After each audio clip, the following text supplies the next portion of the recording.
and influencers and their take on the sort of a topic.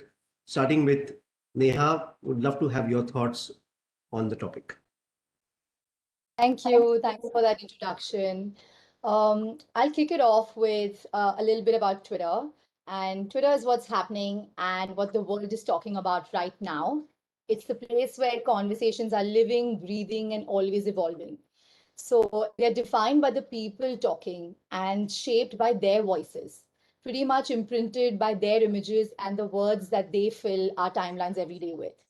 So when brands and even their leadership lean in and listen to these people, I think it can truly create an outsized impact. I'll share two ways in which you can achieve this result. The first one being social listening. So a fun example that comes to mind is Spotify. A user who had a handful of followers, by the way, pointed out a striking similarity between the design of a Good Day biscuit and the logo of Spotify. And the music streaming giant actually went ahead and did the unexpected. They actually changed their display picture of the Good Day biscuit, and they even added to their bio that we can't unsee it now. And this created so much positive chatter for the brand, and drew and boosted their engagements. The second example I'll quickly share is when brands actually design for participation. When they lean into existing trends and borrow equity from conversations that are already playing out on the platform. Recent example of Samsung, where they launched the Galaxy S20 Plus, and they built their creative expression using the K-pop fandom that exists on the timeline. I think this marriage between a phone launch and the K-pop fan quotient truly drove the best ever engagement results for Samsung India on Twitter. So to conclude, I think it's influence over influencer. You may have very handful of followers, but a single tweet could matter. It's value over volume.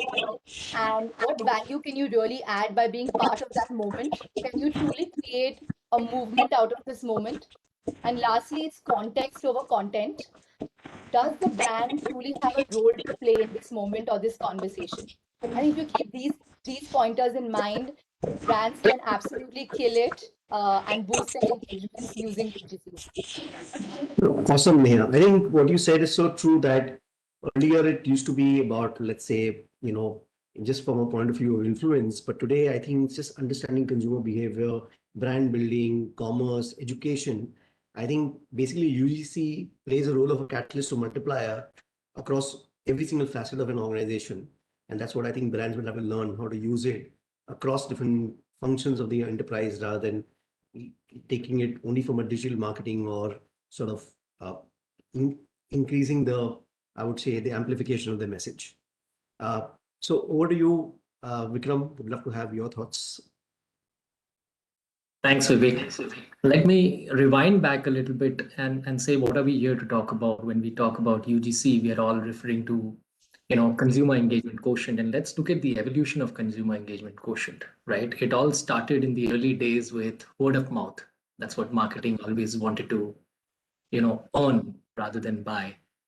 Some things are never easy to buy. And then it moved on with the advent of internet and social media into virality. And now when we talk about user-generated platforms, we're talking about content creators, we're talking about influencers. So in a way, it's like a whole evolution, but it completes the circle of marketing. You're back to word of mouth itself. That's what you want to achieve in a sense.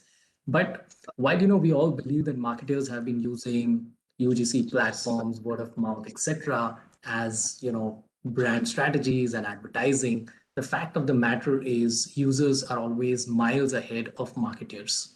We've got a lot to learn from them.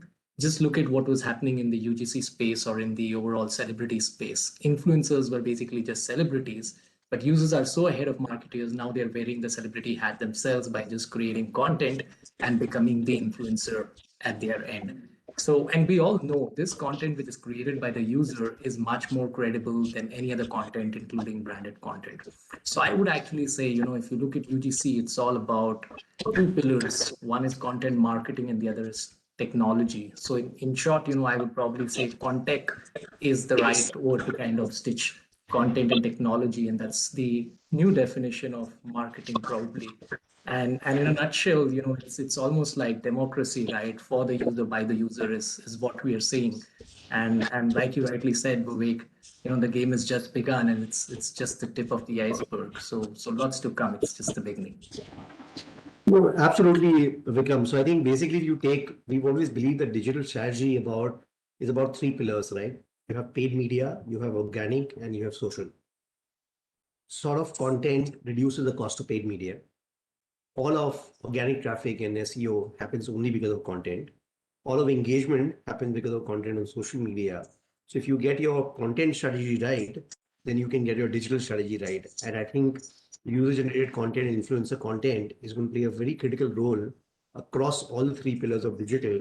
So I think, as you said, right, it's just a start, and we are going to see a lot of it, and it creates a multiplier across all the three things that digital is made up of today. So Sanjay, over to you. Would love to have your thoughts. Sure. First, it's just a pleasure to be part of this panel. I'm already learning after what you guys have said. So for us, let me start with a fun fact.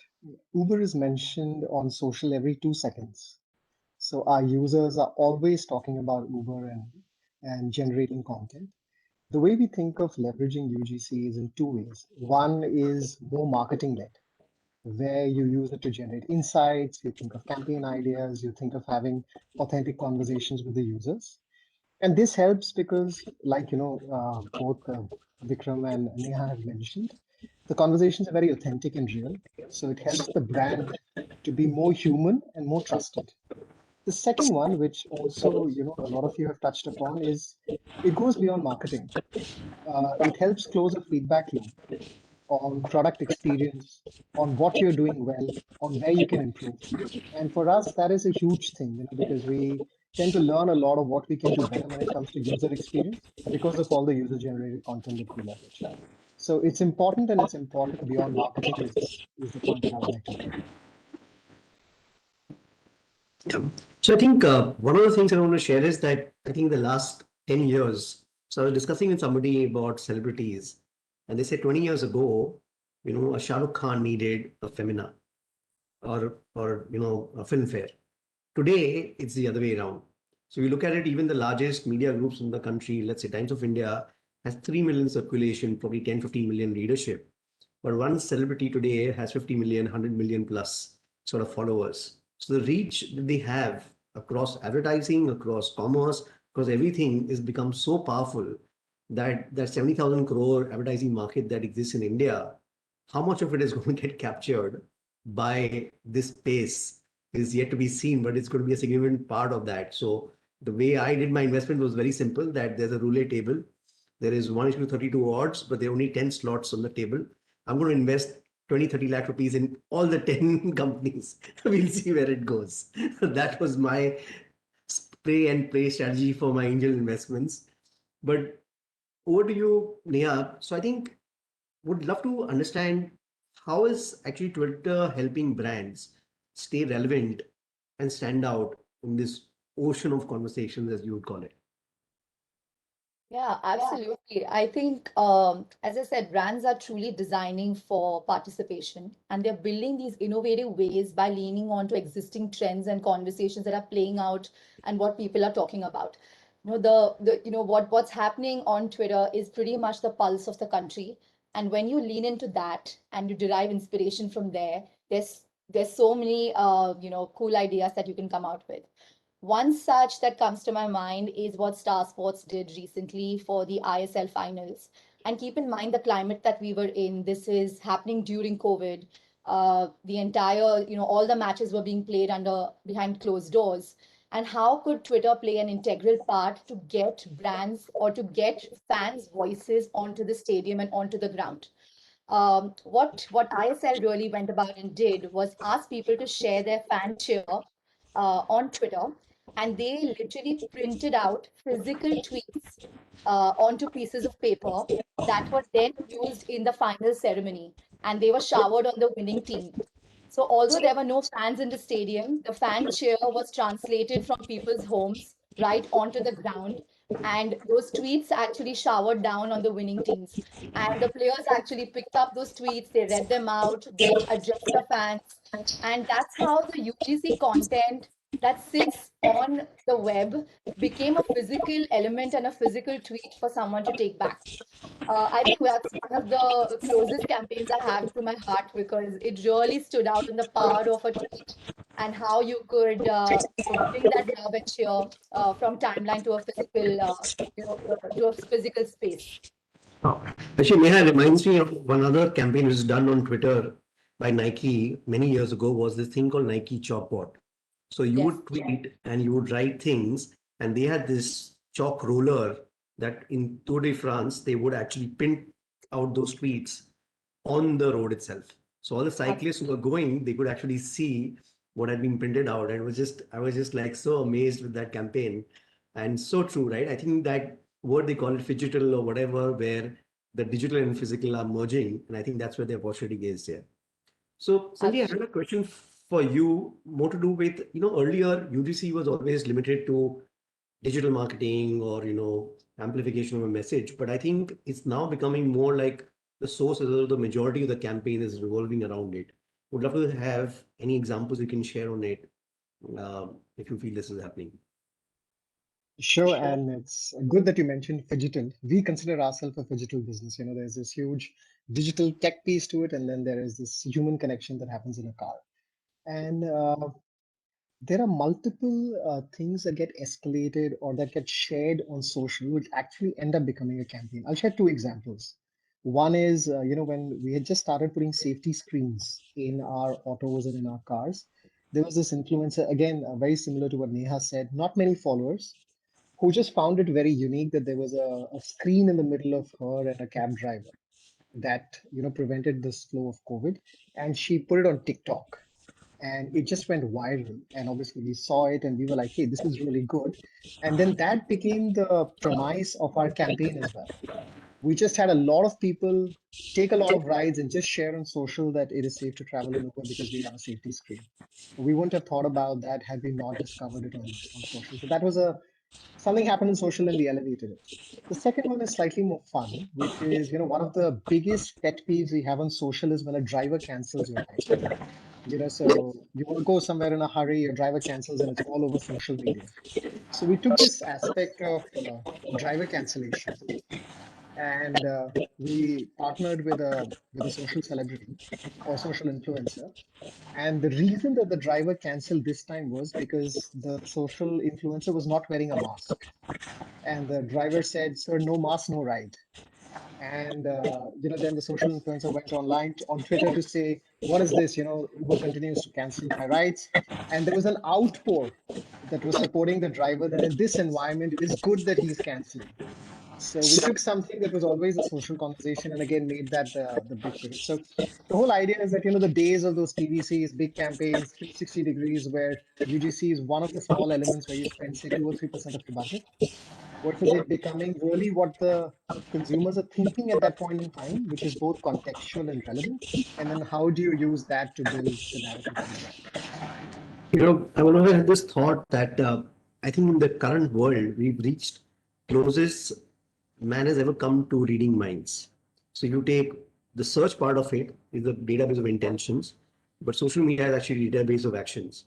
So basically, you combine the two, you know what the world is thinking, and you know what the world is doing.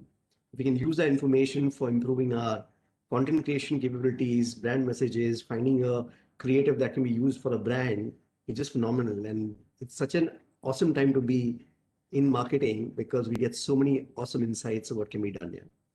So Vikram, I had a question for you was that what do you think is the impact of this whole UGC, especially on commerce and on content also?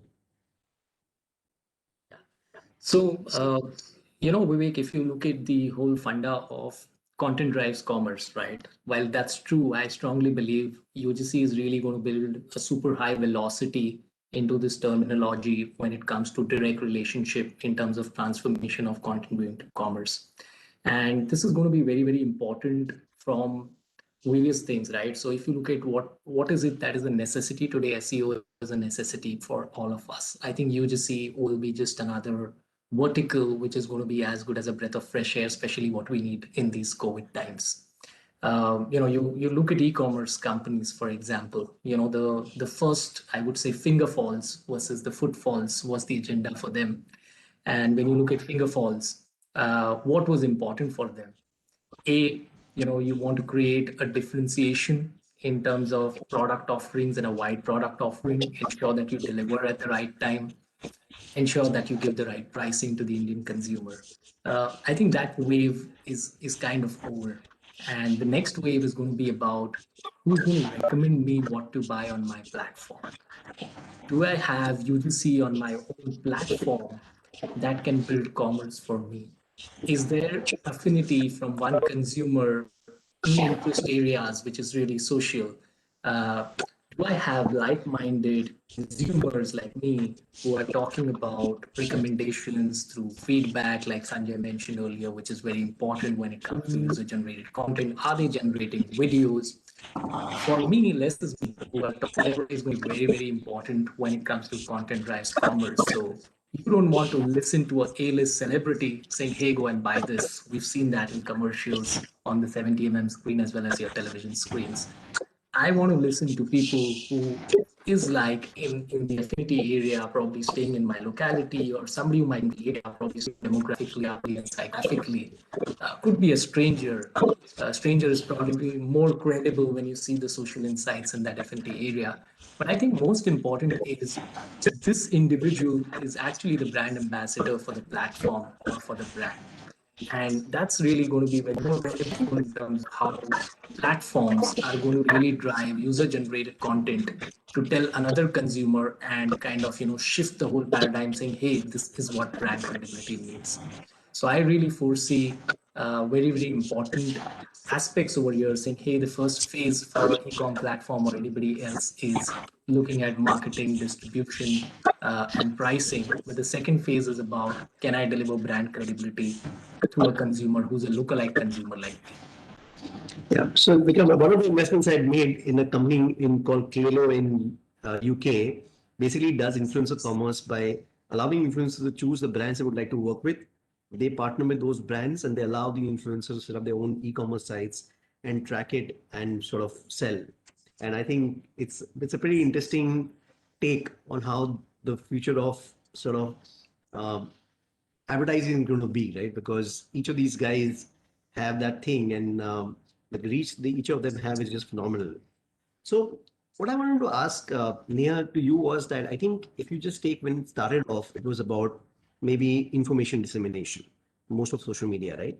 Now I think it's going further where it's about brand building, understanding consumer preferences, cross-selling and upselling, even educating a customer, and it's actually playing a role of a catalyst across every single category. We'd love to sort of hear some examples, probably from all of you, where you feel that it has gone way beyond just customer acquisition or branding or sort of information dissemination, but some interesting thoughts and ideas how brands have used UGC and influencer marketing. Oh, that's very interesting because as what's coming out from this panel is that you need to be as real, as authentic, and as human as possible. And the more advocates you can build just by being as authentic and vulnerable, maybe to that extent, the platform coming out there and saying that we messed up or this went wrong or we acknowledge this is wrong about us and we'll do better. Those kind of conversations is what people are looking for, that relatability, that accountability to some extent. And UGCs are playing an important role. They are out there sharing their voices, expressing themselves, and it's up to brands and leaders to kind of lean in and listen and kind of respond back to that.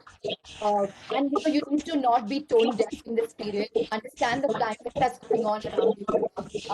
A very strong example that comes to mind is Amazon Prime Video that was launching a show called FOMO Short Stays. This is a show about four women who are unfiltered, partying, having a great time, and being themselves. When this show was launching, it was just the start of the pandemic a year back. And we had a different strategy. We were going to talk about celebration and excitement and being unfiltered. But we had to pivot our entire conversation, understanding the climate, that today nobody wants to speak about going out and being in that physical distance. We needed to rethink our strategy, and we came up with a concept known as shots of friendship. This is where we understood that people today are thinking about friendship very differently. They are thinking about each other's health, their family's health, their friends' health, and doing all kinds of Ludo King or house party or those kind of apps were very prevalent. So leaning into those conversations, we kind of asked users to share their friendship story. And Amazon Prime led this. They got their editorial, their content creators, and other influencers to chime in and share their friendship stories. But 1,000 people shared unique friendship stories that then we compiled into a digital ebook, an ebook of tweets that was then distributed through the web and immortalized in time, saying that this was the period where friendships mattered. This was the time when you really realized what family and friends mean to you. And let's immortalize this through a lovely ebook and then into a physical coffee table book that we'll send out to 100 users and thank them for their tweets and their contribution during this period. So, UGC content just shown through this period where brands understood they needed to pivot. They could not have the same communication. And at the same time, how do you find the authentic and human at the same time and get people to participate? Yeah, so Neha, so true. You mentioned that the brands have to listen. So there's a very interesting book called Here Comes Everybody by this person I met called Chris Shirky. And he talks about that earlier brands would talk with this loudspeaker and the voice of the consumer would get lost. Now they come together, right? So when they come together, brands have to listen. So they don't have much of a choice to listen. But I think, as you said, because that conversation is so real and authentic, brands can learn so much from those conversations and actually have an impact, as Sanjay mentioned about you can even have an impact on how you're going to position the creative of your company or the marketing of your company. So over to you, Sanjay, if you can share some of other ways in which it could be Uber or some of the other brands that have used sort of UGC or influencer content creation for effectiveness. Yeah, I can do that. I'll continue the theme of listening. So during the pandemic, our Uber Eats business was very popular because people couldn't go to restaurants and order food. And as 2020 was ending, we saw a lot of appreciation tweets, and this was in Australia, around thanking restaurants for actually delivering food during the pandemic. So Uber, they created the food, Uber delivered it, and it gave us this really interesting idea on can we, so we call them legends, these restaurants that were still open, working, delivering us food while we couldn't step out. And we created this little campaign called Cheers Local Legends, where we went back to these consumers and said, which are the restaurants that made a difference to your life? We got those restaurants to be on billboards within those communities so that it was completely very local. You recommended a restaurant, or next day in front of your house there's a hoarding that has that restaurant, and shared the story of what went through that user or that restaurant during the pandemic, their struggles, what they did, what they didn't do. And it made the entire interaction between the restaurant and the eater very real. Because very seldom that you really know the restaurant or the person who's serving you the food over an online delivery platform. And Neha would know about online engagement. We had, I think, 97% positive engagement on that. So it is just that because of the closeness between the users now and us, there are many stories that can be told which otherwise we may not have been able to tell because we didn't have the quality of insights we have today.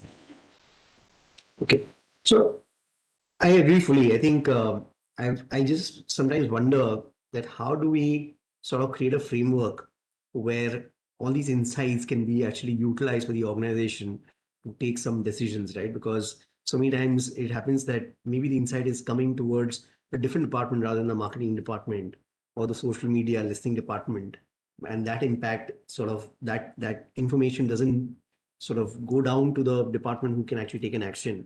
So we lovely to know at some stage that how do we create a framework of utilization of customer conversations into business outcomes and something that can be actionable from the brand's point of view.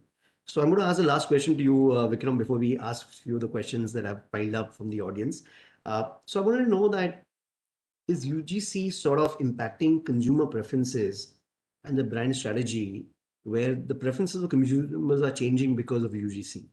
Would love to have your thoughts, Vikram. Yeah, absolutely. The first phase of UGC was really about, various brands, various social brands, and going disseminating information. So it was just like, one-way information because you could like or share something which comes to you.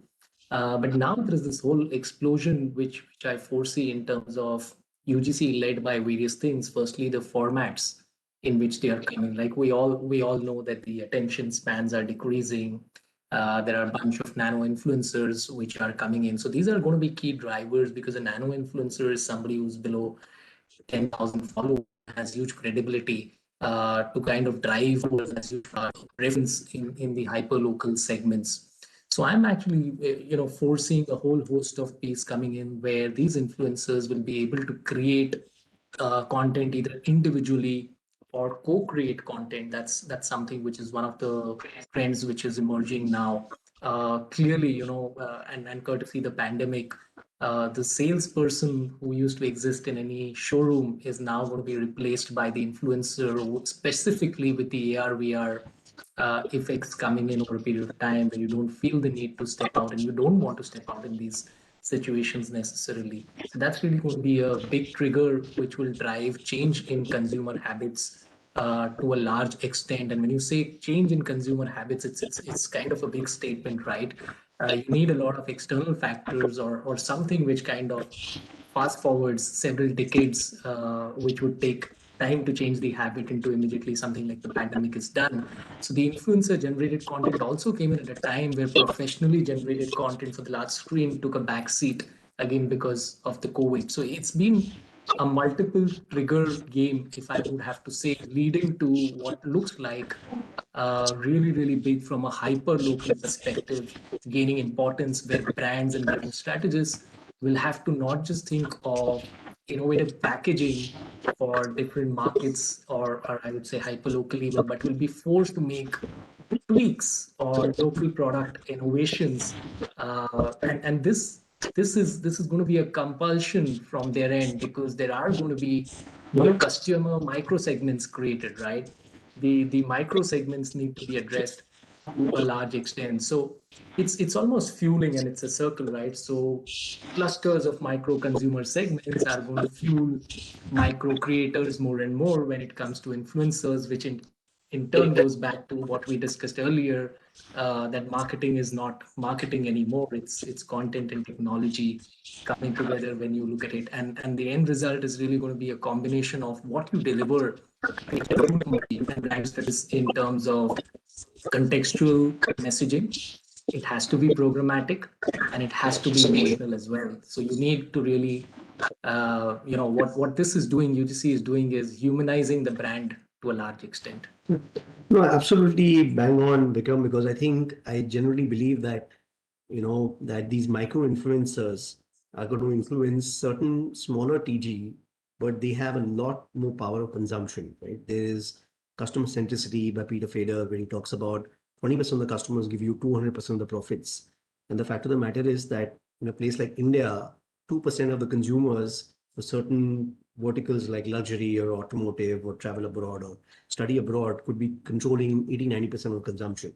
So earlier, brands did not have a choice but to have a national campaign, get shelf space. But in the next 10 years, there are going to be so much growth of D2C brands in the country. And the only reason for that is that it allows brands to reach out to consumers directly, allows social media and content creation to create an engagement in a community of their own. This just wasn't possible today, earlier, right? So in the next 10 years, we're going to see these multiple unicorns and $100 million companies, predominantly because they have access to UGC and they have access to engagements directly with consumers. Okay, so we have a question from the audience. It talks about, you can go to any of the panelists, but it talks about how does a brand sort of minimize the risk associated with the content shared by, they say in quotation marks, negligent followers? And how do we reduce the risks that are associated with this right now? Maybe Neha, you have probably more experience than most other people in this space, so we would love to have you share your thoughts. Sure. No, absolutely. I think it's important for brands to be in the driver's seat and be the ones shaping that narrative and making sure that, whatever they are trying to, the messaging that they are trying to get out there, and they are the ones driving and leading it from the start. As you mentioned, you need to have those right insights and research tools to know how to navigate these situations. You need to have a box to think outside the box, so to say. So you can lean into trends and learn a lot more by understanding what your audiences are thinking and also scenario plan, right? Know what could go wrong. So when you're thinking of plan A, always think of the plan B, that if this does not work out, how do I pivot and how do I rethink my strategy? Similar to what I spoke on Shots of Friendship sometime back on how a brand really pivoted, understanding of a change that took place, which was beyond their control. And then there are these followers who will have their own comments and who will have their own opinions. It's great to have all sides of a story, but it's always important to stay on top of it and be in the driver's seat and shape your narrative on your own. Yeah, I think one of the things that I've always seen is that a lot of times people have been hesitant to have a large social media strategy because they think that they on social media, then they'll not be able to control it. But my talk to always has been for them is that if you're not on social media, you can't control it. But if you're on social media, you'll have a slightly better chance of controlling it. So you anyway can't control it if you're not on social media. So if you have a good set of followers, like Sanjay was sharing an example, at least they came in defense of Uber and said the right thing. But if there was no social media followers that you had as a brand, then how would you actually defend yourself, right? So anyway, Sanjay, Vikram, any thoughts you guys have on how do we minimize risks, or is there some kind of uh, strategy framework you guys have, as Neha discussed, like plan A, B, C, D, if something goes wrong? Yeah, I completely agree with what Vivek, you and Neha said. I think the only piece I'll reiterate is that it's important to be part of the conversation because everyone else is, and definitely share your side of the story. And the most important thing to be is empathetic towards why that particular issue got created. Because, it's like 1 out of 100 cases is ill-intended. Most actually have a genuine issue. So if you are empathetic, if you listen, and if you're able to solve the issue at hand, then it just builds credibility on the platform because the platform is not going anywhere. You have to come back again on the platform the next day and talk about what you said the previous day. So the more genuine, the more authentic you are, and the more you try to really reach a solution, the more long term that approach is. But always participate and never shy away from having that conversation. Okay. Vikram, would you like to share something, or yeah? Yeah, absolutely. So I completely agree, and the sentiments that you shared, Vivek, about being presence or heavy on social is very, very important. People do tend to shy away, but the fact of the matter is, if you remember one single statement for social, it says it all. It says, with more power comes more responsibility. So you may want millions of fans and you want to flaunt around, but they're always going to look for engagement and they're going to be ready to kind of give you feedback, which in a way is kind of helping you cascade your learning curve, gives you inputs almost like a 360 around your business. There are areas which you and your team would have never thought of, but helps you kind of really build that out. But I think what is really important is, like Neha said, I completely agree with that. To be in the brand needs to be in the driver's seat, but at the same time, we need to be very, very agile on that, because today's consumer is very, very impatient. While they are showing that for content in UGC with short form content and decreasing the attention spans, if we are not going to be agile while we are on the driver's seat, that's going to be difficult, and it's all easier said than done, because even before the consumer starts talking to you, they are ready to put up on social almost immediately. We've seen recent stories where with Zomato, etc., where there was an issue with food delivery. Sanjay gave a fantastic example about the influencer trying to get into the cab without a mask, etc. So I would really say these are situations which have huge opportunities but need to be handled very, very carefully. So great, Vikram. So I think basically one of the things that the other question has come up is that I think the ASCII, the Advertising Standards Council of India, has come up with these lot of rules about promotion by influencers. If I remember right, that if you're not a user of the product, then you can face quotation mark criminal liability and things like that. So, what do you think we can do to shape that for UGC and what the future of it would be? Any thoughts on it? And what are the current status? Actually, I'm not even aware what the current status of it is, that if I promote an S class and I can't afford it, can I go to jail for saying it's a good car? Uh, any of you can take take it? I'll take that, Vivek. Yeah. So this is actually showing the power of UGC, isn't it? Whenever some new law is required, really shows the power of UGC, because there are laws everywhere, which ASCII has been driving for television, for cinema, etc. So really a clear testimonial of where we are headed.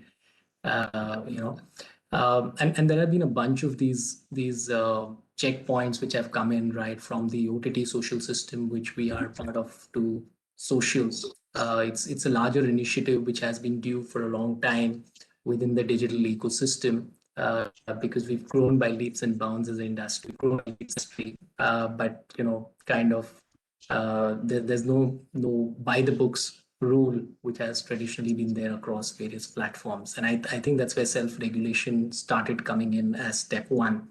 But going back to what you mentioned, Vivek, I think it's very important that if you're saying that the influencer is saying something, there has to be one of the ways to kind of manage this is curation. For the platform, it's easier said than done. But can you curate specifically when you have a bunch of influencers that are there with you exclusively or non-exclusively? But can you have every platform has got the rights to kind of view content and product? And I'm right now just referring to influencers. I'm not referring to a common user going and just uploading it live at the moment. So you have various rules and regulations that you may want to follow, because if you give a free hand to everyone and don't go by the book specifically to a set of consumers which are not so experienced in that arena, it could go completely out of proportion. So even at this stage, we see a lot of people just posting random stuff. Classic examples we've seen about edtech. Edtech as platforms have grown very, very large, and you've got all kinds of ads coming in at times and saying that, hey, you could have your 7-year-old son work with Google and get $1 million. You go across and say, so these are advertising guidelines which are there, but when you start putting testimonials with influencers or start showing real case studies, I think it gets a bit sensitive in terms of for the platform to curate and curate the authenticity before you allow to put it up. I think it's very important for the platform as well, because it could lead to a lot of loss from a trust perspective on consumers. I think just adding to that, right? I think today we are in this sort of a struggled environment where UGC and influencers are playing a role across everything, right? So there is at one end the agency, there is one end in-house teams, at one end the influencer management companies, the other end the influencers themselves. And there are so many business outcomes that we're driving. So would love to have your thoughts on how have you seen the best brands manage this process? How do you actually keep specialization and avoid this siloization? So any thoughts anybody has, would love to. This is a question that just came to my mind right now. I'm sure it's a tough act to manage. So any best practices you guys have come across, or any things that you guys do which has helped you get most effectiveness from this, would love, I think would be very, very useful to the audience. Sanjay, Neha, any of you want to share any companies that you worked with where you feel they have reasonably good practices in place, or it could be just some ways in which they have managed this better than most? Should I go, Sanjay? Yeah, Go please. for it. Okay, I think best practices for choosing the right influencers, and as Vikram also rightly said, we need to understand, do you have a role to play in that moment? And if yes, which influencer is the right intersection for you and which would deliver the strongest outcome? So I'm sure brands do their due diligence to understand the audience overlap and who they should be reaching out to. I think in terms of best practices, it is really essential to make the design for participation in such a way that you start and you are in the driver's seat and you start the conversation on the timeline, or you start a thread that has the right positive connotation to it, and you get your editorial team as well as content team as well as influencers to chime in and vibe together to create that messaging. And once that tone is set in a thread that you're trying to populate, then users will join that bandwagon and it will not go astray.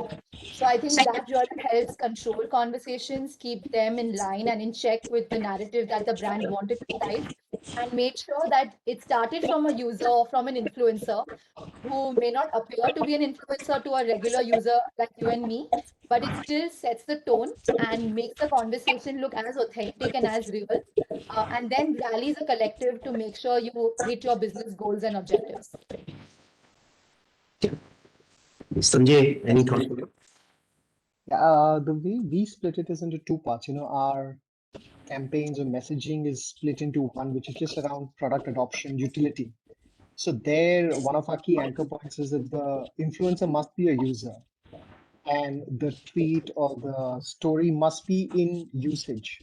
So to the example of the safety screen, you should be taking an Uber at that point in time for that to be content.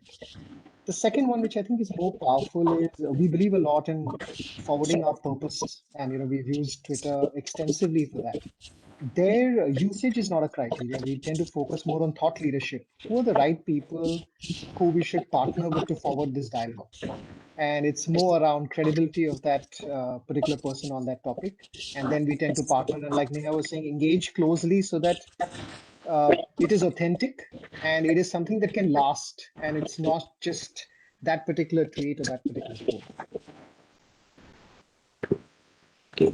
One of the other questions that has come up is that what is the ROI sort of brand should start sort of expect before they start investing in UGC influencer marketing, and how do they calculate it? How do they plan it? Because performance marketing is easy to understand, and a lot of senior management buys it and it's easy to sell, but ROI in case of UGC and influencer marketing is a little tough. So any thoughts that you guys have of how do you measure it or how do you plan for it? Again, probably Sanjay or Vikram, you guys maybe best to answer it. Yeah, sure. I can go, Sanjay, maybe. So, if you look at UGC, you should try and look at it as a pure business outcome funnel, right? It pretty much ticks the boxes across the funnel. The boxes, does it create brand awareness? Yes, it does for sure, right? Does it kind of, I would say it's almost treated like your sales recommendation engine and not your sales engine when it comes to ROI, because it delivers just more than what performance marketing would deliver. So it has the ingredients of saying, hey, there is step number one where there is social proof, right? So look at your social spends. How do you do it? B, it is building trust. It's building trust in your consumer segments because there is social proof coming in from an influencer who's not a A-list celebrity, but somebody who you can relate to. And see, it kind of completes the loop with sales. So I would probably say there are different metrics available in the market, and we've worked with a couple of agencies which work offline, but also specifically there are online tools which are available at the moment, which will give you a measurement of when I go with XYZ influencers and I bundle these kind of influencers, you can break it down state-wise, city-wise to that extent. And it will give you reach in terms of impressions. It's very much calculable in terms of where you're reaching. You can also program by giving creative inputs on how you want to do it. You are able to also track, apart from the footprint of where your messaging is reaching across districts. You can also go back and say, okay, what is it that the interactions have come in? You can circulate promo codes and incentivize the influencer to reward their fans, I would say. And I strongly believe in this because it builds the fans first culture for your brand through the influencer. You rather give away discounts or any incentives that you want to give to your brand through the influencer, let them be your ambassadors. And then you can track back in terms of if your target is saying, I want to increase my social reach, if your target is saying that, I want to come and get them to interact on my e-commerce page, etc., to do comparisons, all of that is pretty much possible. Actually, The thing I would like to add, Vivek, is that one needs to be experimental here. If you want to go with the tried and tested route and say, hey, this is what is in other parts, no, because each business will have a different set of metrics. So you need to keep experimenting and build your own metrics over there. Actually, this is a joke that we've had so many times internally, and we talk about that. If you take digital, the number of man hours that are spent in measuring it, right? It is for $1 you spend 100 hours. For somewhere else you'll spend $100 and you measure it for 1 hour. So the fact of the matter is, digital is like बोलते हैं ना, awareness, interest, desire, engagement. So यहाँ पे engagement भी नहीं, you have to make sure that the guy gets married, and only if that guy has a son then he's paid. So this is how digital is measured.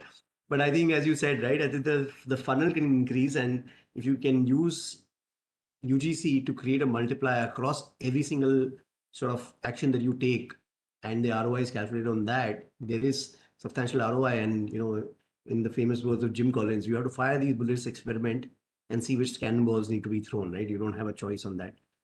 Anything that you would like to add, Sanjay, to the ROI measurement bit, because I'm sure there would be a lot of internal discussions on that topic. Yeah, I think first is just the channels that we're talking about are the same that we use for performance marketing. So the good part about user-generated content is that's where the users are, and that's where, whether you're looking at social engagement or you're looking at performance. So like Vikram was saying, the ability to measure exists. I think what is happening with partners like Twitter, Facebook, they've been able to create ways in which you can move beyond operational metrics, short-term metrics, and link it to sales and brand lift.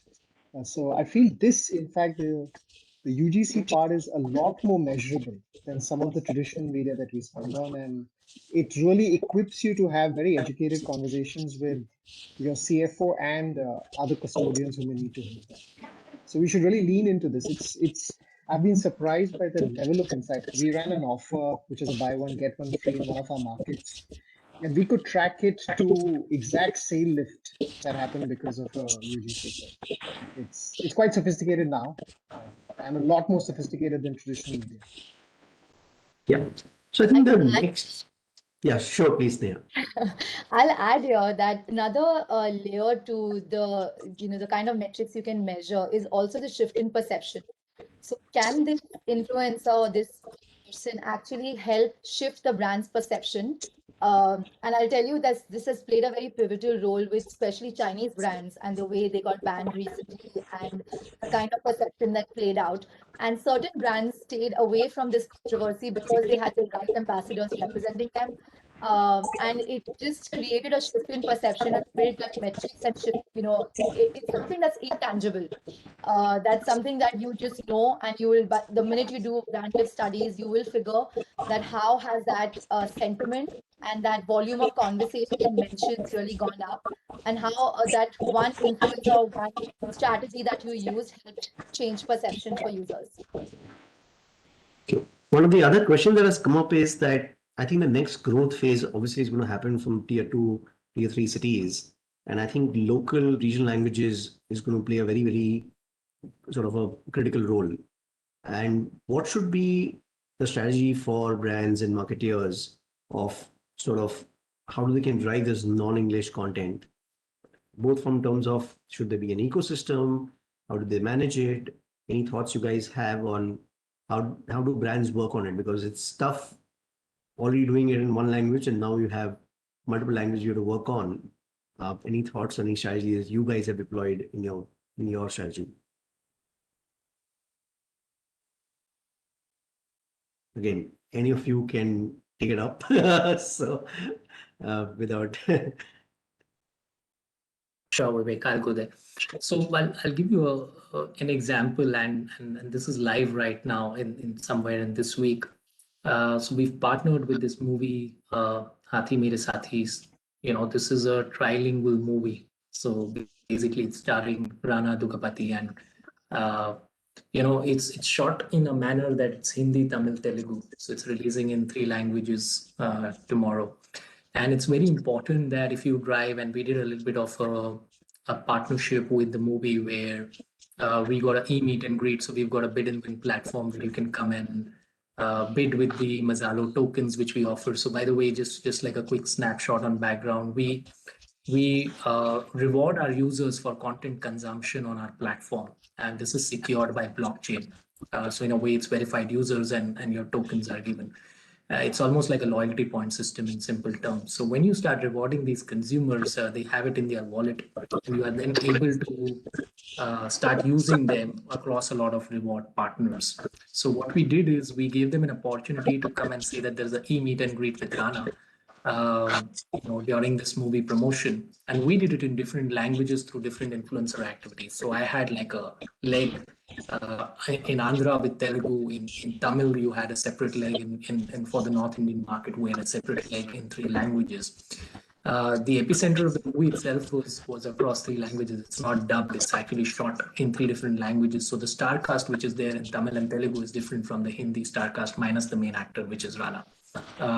So it really gives you wings when you start looking at it. It's a smart model from a movie production piece.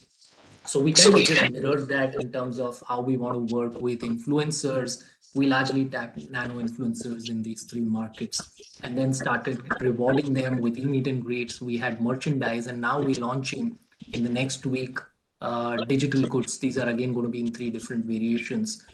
Digital goods are basically collectibles, rare collectibles used from the movie itself. So that's pretty much one example of how we are taking the multilingual scenarios.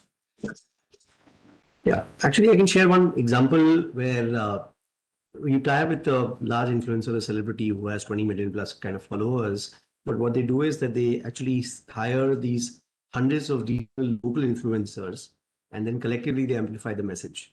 So the engagement that you get from 20 million in one shot, but thousands of them others that total up to the same 20 million, significantly more, and that takes care of local languages, right? Because for a brand or a marketer to have a strategy where they can have expertise on 20 languages is almost impossible to execute.